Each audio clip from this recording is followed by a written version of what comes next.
without cuss words. How would you know I really meant it? Be advised.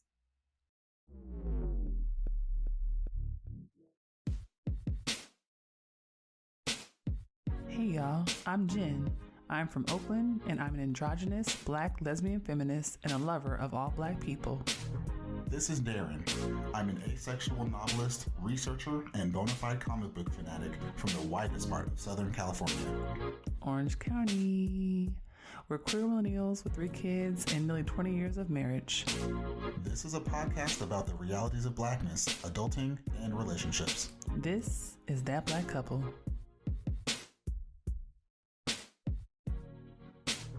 Hello. Hello. Hi. How are you? Guess what month it is? It is July. And guess what the worst thing about July is? The heat. No, that's not so bad. Especially if you want to go on like vacation to a place that has beaches and you want to wear a bathing suit and look cute next to the pool. What about the celebration of white independence? Oh, you mean Caucasia, straight, cisgender, heterosexual, normative, cis sexist. It's a lot of cis. Patriarchal, monogamist, celebratory independence from one another day. Yes. No, that's not the worst. Well, I guess it's not really fair. I mean, it's top 3. There. It's top 3. Yeah. It's top 3. I don't got nothing else. What is it? Come on now. This is me. It's cancer season, bro. Ooh. I hate cancer season. I feel like everybody is so emotional. Everyone's like, oh my God, did you sneeze today? Is it about me? Are you allergic? Because I'm around? Do you hate me? And I'm just like, why is everyone's in their feelings, including me? I don't know what happens during cancer season that turns everyone into like a little bit of a cancer. Now that you say it, I'm realizing that everyone's more sensitive. I've been a little emotive. Yeah, I'm sure like Mercury is probably in something. Mercury is probably in some type of microbraid. No, Mercury probably Mercury's in Leo. Mercury's in Leo. Mercury's in Leo? Mercury's in Leo. God. It just entered Leo a few days ago, and it'll be in Leo until the 25th of July. See. For like the remainder of Cancer season. See? The stars They're in cahoots. Cancers and Leos. My least favorite signs. Right there with Aquarius is. Yeah, I was going to say Aquarius is worse than Leo. But you think so? Mm-hmm. I mean, is Leos it really? have their benefits. Is there really a race to the bottom? I mean, they can all be. I think they're all in the bottom. Can you really tell once they all get down there? They can all just dwell in the bottom Cancers, of the barrel. Leos, and Aquarius. They all down there somewhere doing down their bottoms. Anyway, hey y'all. I'm sorry to all of our Cancer, Aquarius, and Leo listeners. You all are wonderful people, and I'm so grateful to you. We love you, and you matter. We love you, and you matter. You matter. You matter. Okay, this is season 5, episode 1. Episode 1 of That Black Couple. We are in our 5th season, and this is about Black creativity. This episode is called Black Creativity Matters. I'm excited, y'all. I want you to actually sit down and grab you a Topo Chico. Ooh. I love Topo Chico. Ooh, that's a good choice. It's a sparkling water, but it's from people who have seasoning on their chicken. Yes, who know how to season and wash chicken. And wash their legs. And the best thing about Topo Chico, yes, a little known fact, yes, is you can open it and like not have to cork it or nothing. Oh, and for like days it'll still stay sharp. I love that you're saying that like it was a fact. That's just your opinion, honey. No, it is a fact. Like 3 days later, it'll be like you just opened decided that. That's not the carbonation. Don't go. That's just how you feel. The ancestors are like, we holding it down. You think the ancestors are in the bottles of individual Topo Chico? Yes. Okay. All right. Okay. They're there at the bottling plant. They're at the bottling plant with the Topo Chico bottlers. They drop a little bit of essence into every bottle. Ancestral essence. That's why it's so good. That's why it's better than Perrier. Perrier is from France. I know. Oh, listen, that's Pellegrino and Perrier ain't got nothing on Topo Chico. Thank you. You think it's the ancestral essence? Point proven. Point proven. Thank you very much. That was mathematical that you just did. All right.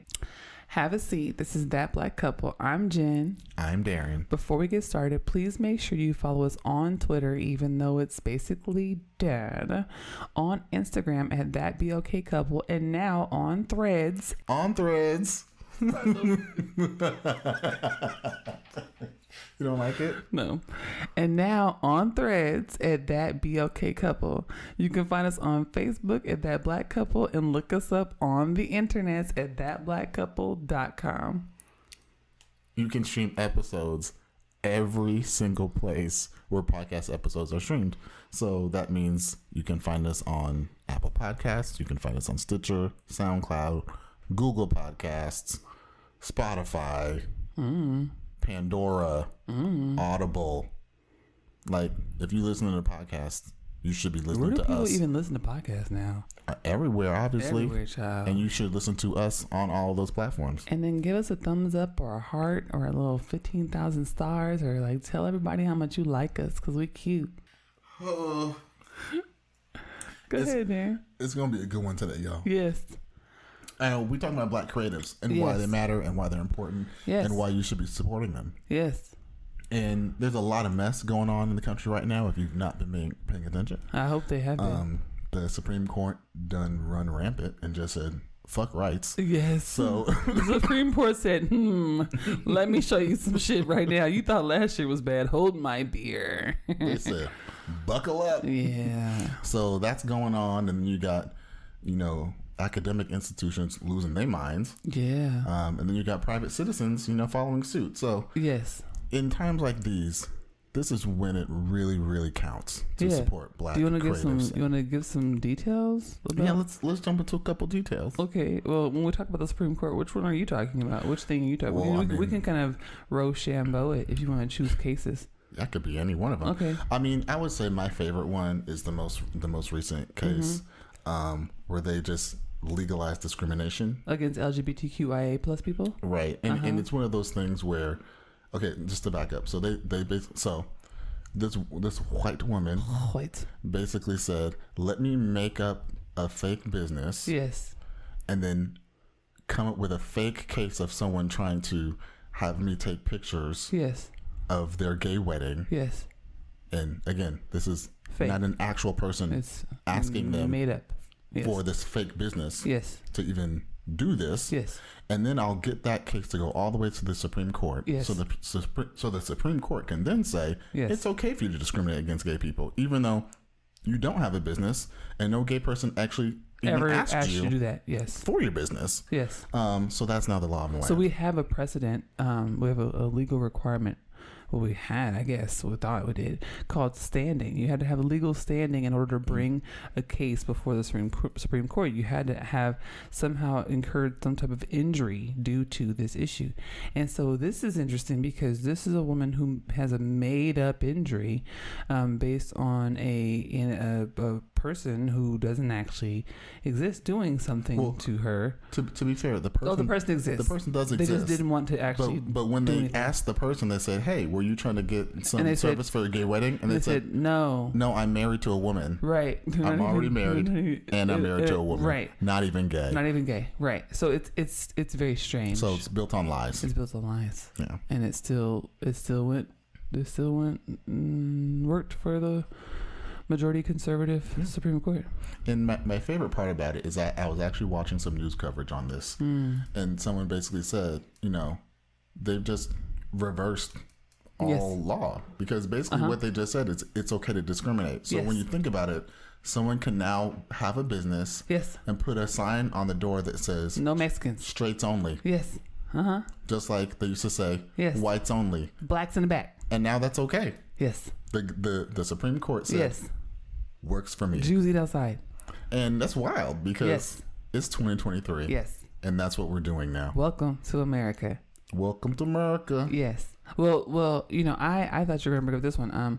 The fact that now affirmative action has been officially shot down. That's a good one. By the U.S. Supreme Court because of mediocre white people and a lot of, in fact, actually Asian American activists who have been feeling as though there was just too many black and brown students who are getting admission into universities and taking their spots. Yeah, their wealth and privilege was not working hard enough for them. Oh, man. And they just couldn't have all the spots. And so That's not fair. And so the Supreme Court said, hey, we're going to shoot down the use of race-sensitive and race-conscious programs at private universities. And what I really like about this one is that Harvard came out immediately and found a loophole and was essentially like, oh, okay, well, we already have an essay that's included in the application. And so we don't actually need to consider your race as an identifier just by checking the box.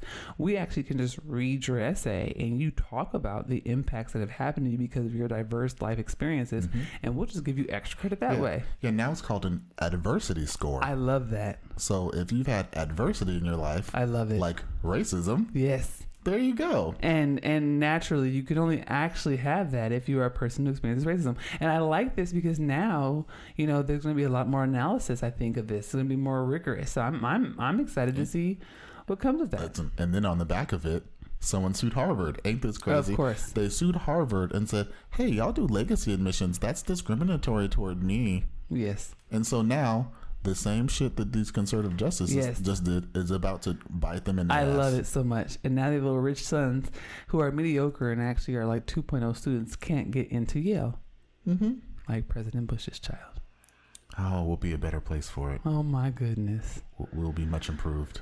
So it's been really difficult, and I think when we talk about Black creatives, I was talking about this recently, that creativity, it takes a lot to be creative. Like, in order to be creative, you have to have time, you have to get rest, you have to have a nutritious diet, you have to feel good in your body, right? Creativity requires a lot of context and an environment around you that it allows you and emboldens you and empowers you to be creative.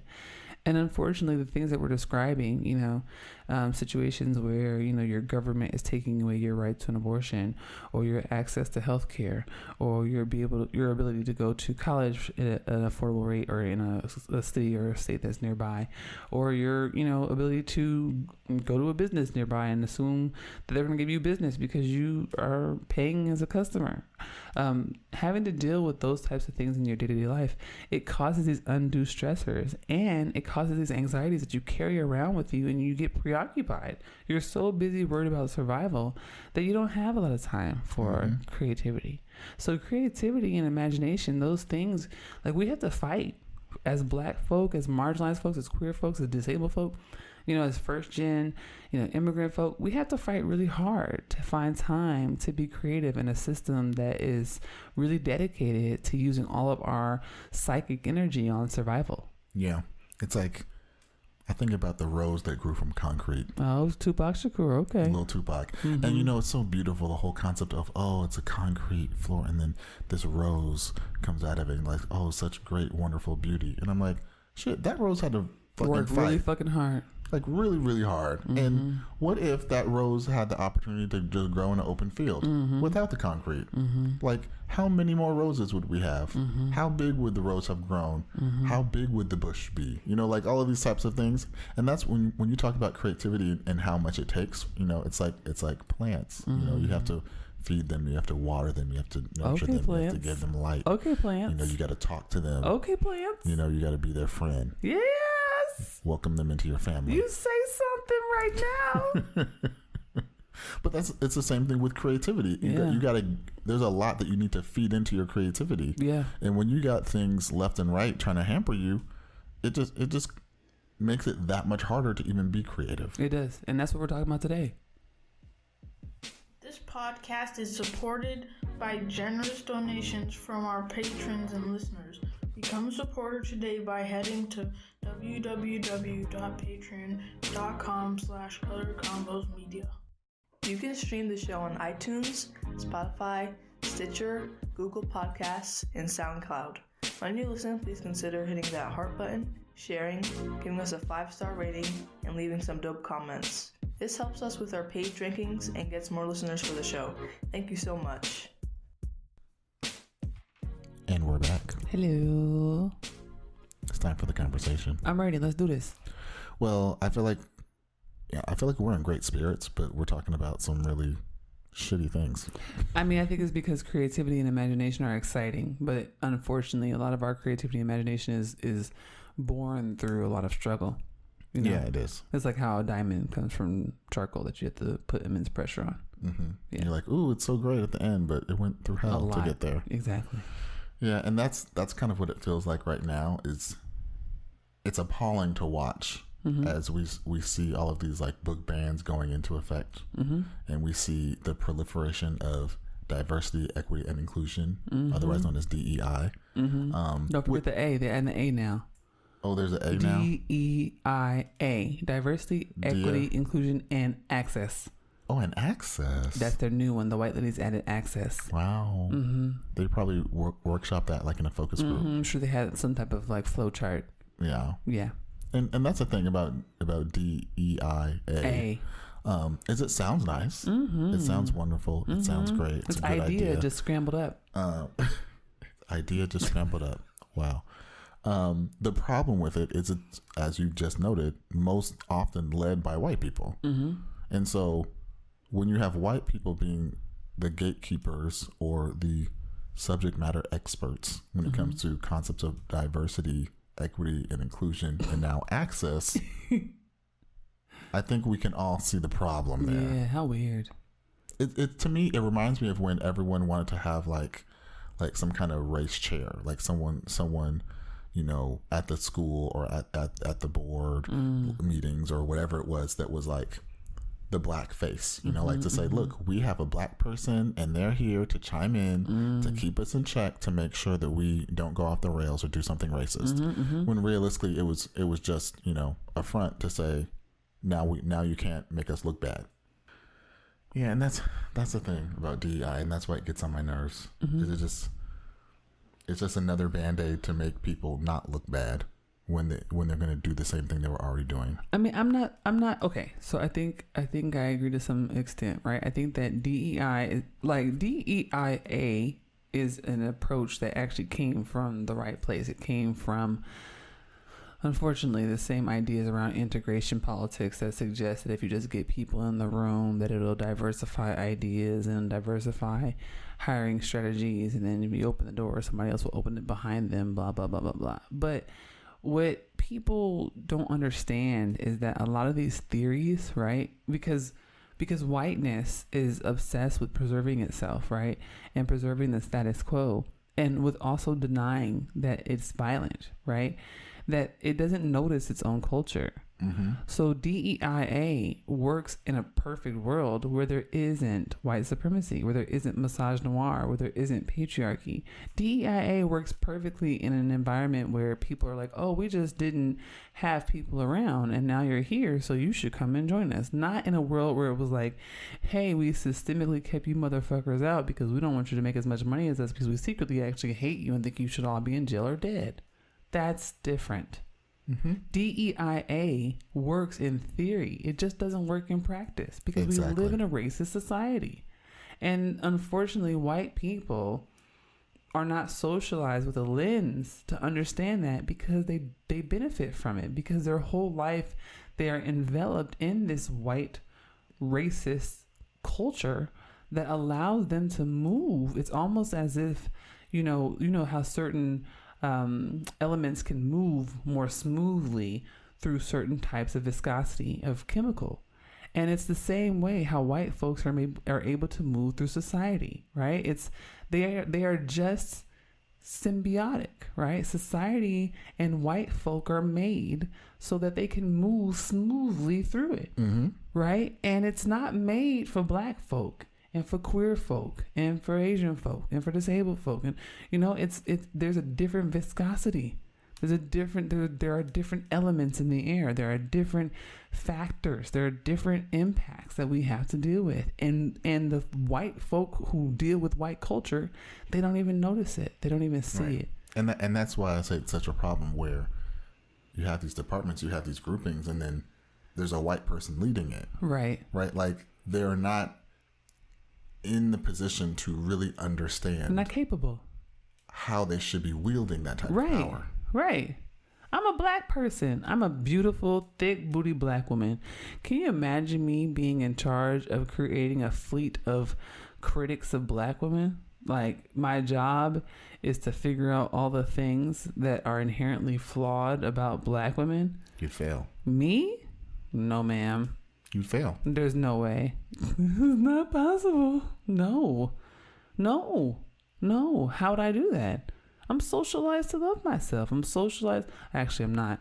But I believe in myself. I love myself, right? Right.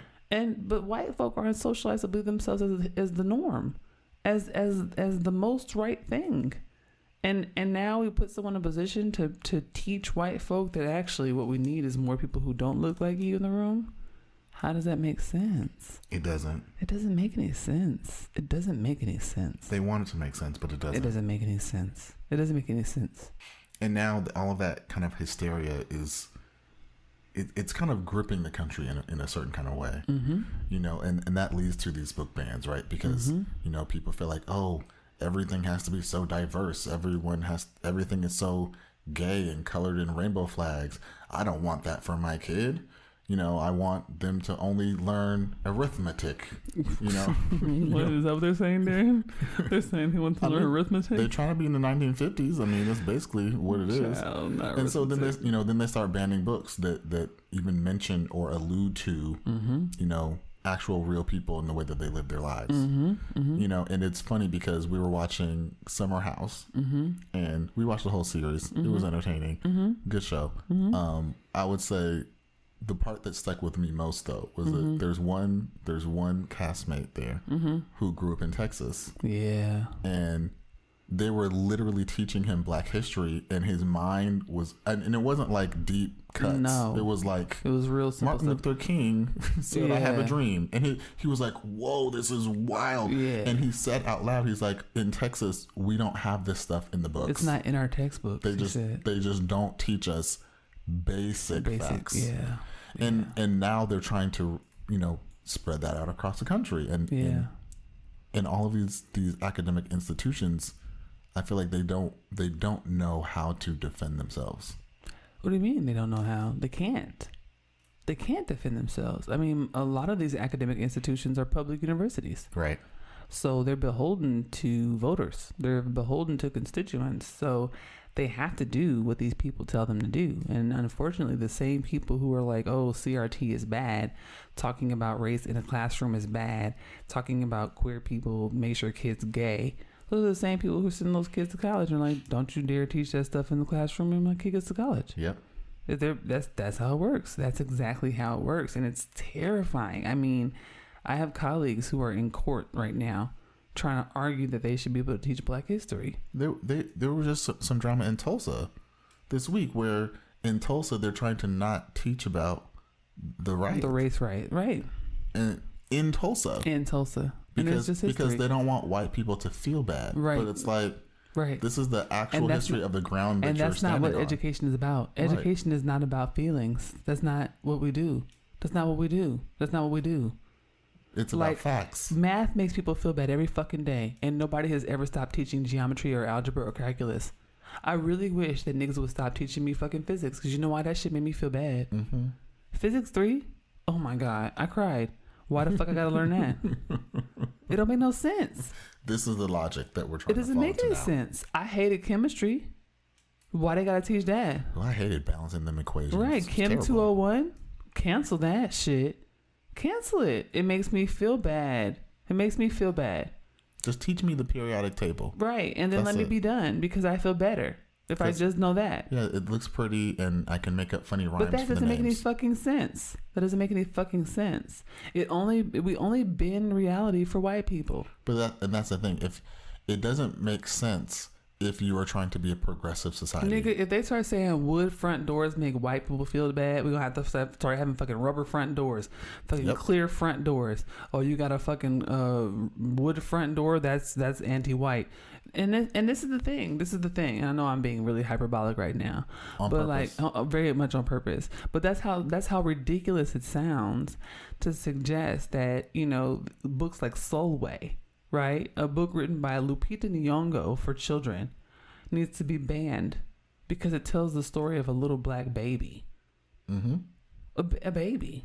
These are babies. These are like, they're like, oh my gosh, this book tells the story of a little Chinese girl who ended up being separated from her parents and has to deal with the immigrant life. Well, that happens. It's a thing that happens. Oh, this tells the story of a little child who figures out that they're trans and now they go by George. Well, that's kind of, that happens every day. There's little kids every day who realize, wait, I'm not the gender you told me I was. And I prefer this gender. Actually, this makes more sense. And it's really strange to me that only in the case of really loud, wealthy, and very shallowly read white men are we expected to bend reality, actively bend reality. The Supreme Court right now is bending reality. Mm-hmm. They're being fucking time benders right now. They said, oh, okay, I know we've been doing this for fucking a century, but you know, we're just going to do something a little bit different because we don't want to make these white men mad. I mean, I just wonder where our sense went, our common sense. I know a lot of people didn't have common sense to begin with, but I just feel like it's really slipping. Like, I feel like it's really, really slipping. Like, we never had common sense there. Who? I'm just saying, and I'm like I said, I know I was telling you the other day where I was looking at the world and I was like, it's a miracle and it's a marvel that we are still here. It's wild, bro. When you look at the people in power and how stupid they are. Oh my gosh. And how much power they wield and how stupid they are. By the grace of God. I'm like, how have we made it this far? By the grace of God. I'm grateful to Black ancestry. I really feel grateful that we are Black because they have kept us. Yes. These niggas have tried to wipe us out. They just started washing their hands during COVID. These niggas have tried to wipe us out. And I'm sure they stopped. They was like, we gotta wash our hands. I'm like, y'all motherfuckers, I will never interact with you motherfuckers again. They don't wash their hands. They don't wash their legs. They don't wash their chicken, and they don't wash their face. Why don't they want to wash stuff? You work so hard to get soap. You want to sit here and make fun of us and put us on all the ads, call us pick-me's and shit, and wash off your babies and make it look like we went from a dirty black baby to a clean white baby. That was your main ad in 1910. Mm-hmm. So why you had that shit, but you don't want to wash your legs in 2023? Make it make sense. They don't want to. Good Lord, you're not even using your racism right. They never That's what do. I always say. Like, why you want to go around the world and steal all them seasonings to have bland chicken? Ain't that wild? They were killing civilizations. I don't understand over why you spices. don't. Why you have the racism? It's like that's the definition of whiteness right there. That's hoarding right there. Like, I'm gonna come kill you motherfuckers, right, and steal your seasonings, and then I won't season my chicken. What is that? I'm gonna come over here and I'm gonna get all this soap and shit and put y'all niggas on the ads and make fun of y'all niggas and call you dirty and not give y'all no soap. Then I'm gonna keep my legs dirty. What are we doing? Shit is fucking weird, bro. Real different. We're getting off topic. We're getting off topic, but it also kind of reminds me about what you've been dealing with. That's what I was about to say. I was gonna bring that up because this is, I'm a professor, so this is my domain as well. This happens to me. You know what I'm saying? Every few years, these raggedy ass, conservative people who I guess have nothing better to do. I mean, how boring and dreadful your life must be. I mean, I'm interesting. And like I said, I got a fat ass and I'm cute. So I get it. I get it. But, sir, I'm not available. So I don't understand. But, yeah, the whites got mad, recently because you and I are running a writing program, which we run every summer. Mm-hmm. This is the second summer we run it officially. But every summer I've run a writing program since 2020, actually. And it's always been for Black and queer people. Every single one of them. Because you know why? That's who I hang out with. Right. That's who I hang out with. And that's who needs spaces. That's who needs spaces. For them. I mean, actually, like 98% of my friends are Black. And like 90% of them are queer. So it really is just an opportunity for me to hang out with my friends. Mm-hmm. So it was really strange when I saw some news stories pop up last week on conservative media that were like, Syracuse professor is only allowing for Black students to be in her writing program, blah, blah, blah, blah. Which is so strange. Because, sir, do you want to come? Hey, Chet, do you want to come build trans futures with us? What do you want? What do you want? What do you want from us? What do you want? And this is the thing, too, and this is how we loop it back to talking about, like, Black creativity, right? Because we have to fight for these spaces, right? Yeah. And that's part of what we do. right? That's part of what we have been doing. Even like during COVID, when it was like, hey, y'all, I would like always text my friends and be like, hey, I'm about to be writing tomorrow. What y'all doing? Like mass text, 20 people. Hey, what y'all doing? And we would just be on, Zoom for a day, Pomodoros writing together, because unfortunately, there is this idea that when we come together, when we create together, that it's dangerous, right? Mm-hmm. That when we are seeking one another out, when we are building space together, there's this idea that whiteness needs to infiltrate it. You know what I'm saying? And that's what's happening with CRT, right? It's like, let's ban the books. Let's get this out of the classroom. Let's get the teachers out. Right? It's like we can't even build community on these college campuses. It's this idea that these campuses belong to white people, not to us. And now, in even the idea that we would go and have our own spaces separate from institutions, now it's like, okay, let's root that out too. So it's really, this episode is really about reclamation, right? Because we have a right to creativity. We have a right to create those spaces. We have a right to have parts of our lives that are artistic and that are about our development, that have nothing to do with whiteness and white supremacy and anti-blackness and misogynoir and patriarchy and all the oppressive ways that these systems seek to annihilate us. And that's the threat, and that's why they don't like it, and that's why they want to break it up, right? Because our knowledge building, our creativity, our creative works, those things are threats to that long litany of terrible, horrible things that you just said. Right. Those things seek to dismantle and break apart those institutions. The more people know, the more people are aware of, the more sharp and intelligent people are, the more they look at these systems and see how they don't make sense. Yeah, I think that's really important too, because I was thinking about this article that my best friend sent me about a professor at Texas A&M who was supposed to have this position over a defunct journalism department, and originally the position had a 5-year tenure. There were certain benefits associated with the position. And then as all this CRT stuff started happening, all this DEI stuff started happening, all these attacks started happening at the Supreme Court level, the university started to roll back the offer to her. This is a black woman, and a very well-established, like a black woman. She has a pretty long-standing career in journalism. Yeah, she worked at the New York Times. Editing for years, like a real nigga, right? Real. And so they started rolling back the offer, and then eventually they rolled it all the way back to like a non-tenure track position for 1 year, like a contract position. And she was like, absolutely not. And she released the information to news or whatever, and it was so awful, like, to read that, because what it said a couple things to me, right? First, that these institutions, these universities, are really susceptible to people who, a lot of them have never even attended college, are not able to go to those schools. Like, they're just political. They just got ideology. They just got really loud voices and political concerns, right? So it's just political pressure. It's performative. It's symbolic. But also the fact that those political and ideological concerns are shaping the lives of a lot of faculty of color, right? A lot of faculty of color on these campuses are being pushed out of positions. Positions are being shut down that had previously been open. There was a big push for these positions after George Floyd was killed in 2020. And a lot of these programs that were really focused on race and ethnicity and policing, they're shutting all of that down. And then the last thing that really immediately shut out to me was like, that's so awful, because this was a defunct journalism department, right? And that means that all those students now have nowhere to go. Exactly. They have nowhere to go. And so this is, again, when we talk about creativity, right? I want to make a real clear, like, linear connection between what's happening at the political level, right? This kind of more abstract thing, and what it's doing at the personal level, which is it's keeping those resources away from people. It's keeping those educators out of classrooms. It's keeping their books from getting published and off of shelves in local libraries. It's making it harder for them to go on television and share their ideas, or to feel safe publishing their articles, right? It's making it harder to tell the truth about history, about race, about gender, about sexuality in this country. It's making it harder to be a person at the margins. And that's exactly what they want.